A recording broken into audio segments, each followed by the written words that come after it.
రాష్ట్ర శాసనసభ వ్యవహారాల శాఖ మంత్రి గారు శ్రీధర్ బాబు గారు ఒక విషయం అన్నారు అధ్యక్ష. అసత్యమైనటువంటి ఒక మాట వారు అన్నారు. బీజేపీ మాకు ఫ్రెండ్లీ పార్టీ అని. ఇది ఖండిస్తున్నాను. మా ఫ్రెండ్లీ పార్టీ ఎంఐఎం పార్టీ అన్న సంగతి తెలుసు, కానీ మాకు బీజేపీ ఫ్రెండ్లీ పార్టీ అని తెలియదు. దాన్ని ఖండిస్తున్నాం. దయచేసి ఆ రికార్డును తొలగించండి. రెండవది ఇవాళ ముఖ్యమంత్రి గారు కూడా హౌస్లో ఉన్నారు. సమాధానం కూడా వారు చెప్పబోతున్నారు. ఈరోజు సమాధానం వారిదే ఉంది. ఎప్పుడు కూడా మేము ఈర్ష్య పడతలేము. అధికారం వస్తుంది, పోతుంది. తమ చిన్న వయసులోనే ముఖ్యమంత్రి అయ్యారు. అభినందిస్తున్నాం. మేము కూడా పూర్తిగా సహకరిస్తాం కూడా. 5 సంవత్సరాలు నిండుగా మీరు పరిపాలించాలని భగవంతుని వేడుకుంటాం.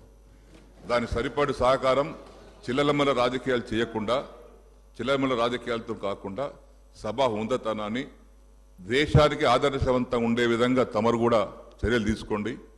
ఇక్కడ వారు మాట్లాడినా ఎవరు మాట్లాడినా కానీ ఇది చాలా విలువైన పవిత్రమైనటువంటి సభ. ఇది ముఖ్యమంత్రి గారు వారు అయ్యారు. మాకు ఈర్ష్య లేదు. అయితుంటాం, పోతుంటాం. ఎవరికి అధికారం శాశ్వతం కాదు. ఇక్కడ ప్రజల ఇష్టం. వారిని ఎక్కడ కూర్చోబెట్టారు, మమ్మల్ని ఇక్కడ కూర్చోబెట్టారు. మేము ఒకటే కోరుకుంటున్నాం, ఏంటంటే ప్రతిపక్ష పార్టీగా తమరు ఇచ్చినటువంటి హామీలను నెరవేరుస్తామని చెప్పారు. జ్ఞాపకం చేస్తున్నాం వాటిని. అది చేస్తే మీకే మంచి పేరు వస్తుంది. అది అన్ని హామీలు ఫుల్ఫిల్ చేస్తే తప్పనిసరిగా హామీలు నిలబెట్టుకున్నటువంటి ముఖ్యమంత్రిగా, హామీ నిలబెట్టుకునే కాంగ్రెస్ పార్టీగా మీకు మంచి పేరు వస్తుందని జ్ఞాపకం చేస్తున్నాం తప్పితే దాని మీద ఏదో పగడ్బందీగా దాన్ని పట్టుకొని విమర్శించాలనేటటువంటి ఆలోచన మాకు లేదు. జస్ట్ మీకు జ్ఞాపకం చేయడానికి కోసం మాత్రమే 6 గ్యారంటీలు ఏది ఉన్నాయో అందులో 13 గ్యారంటీలు ఉన్నాయి.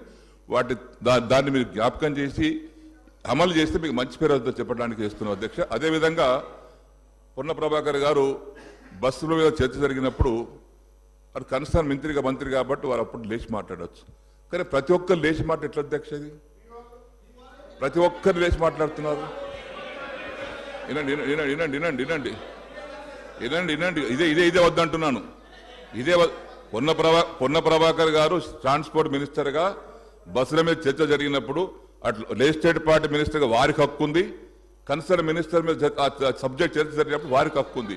మనం ప్రతి ఒక్కరు లేచి మాట్లాడుతుంటే ఉదాహరణ ఉండదు కదా. మీకు సమయం ఇస్తారు వారు. ఇప్పుడు నాకు సమయం ఇచ్చారు, లేచి మాట్లాడుతున్నా. నేను అరగంట నుంచి చేతులు లేపుతున్నా. నేను లేవలే మళ్ళా మధ్యన.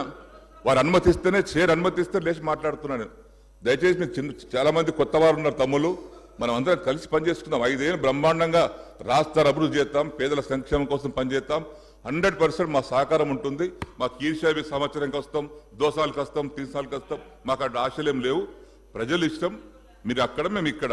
కాబట్టి అందరం కలిసి రాష్ట్రాన్ని కాపాడుకుందాం, ప్రజలను కాపాడుకుందాం. దయచేసి ఆ విధంగా అందరూ కూడా సహకరించవలసిందిగా, తమరు కూడా ఆ విధంగానే రూలింగ్ ఇవ్వవలసిందిగా దయచేసి విజ్ఞప్తి చేస్తా ఉన్నాను. శ్రీ పాయల్ శంకర్ గారు.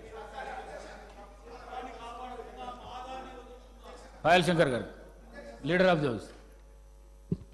స్పీకర్ సార్, పెద్దలు శ్రీనివాస్ రెడ్డి గారు శాసనసభ్యులుగా, మంత్రిగా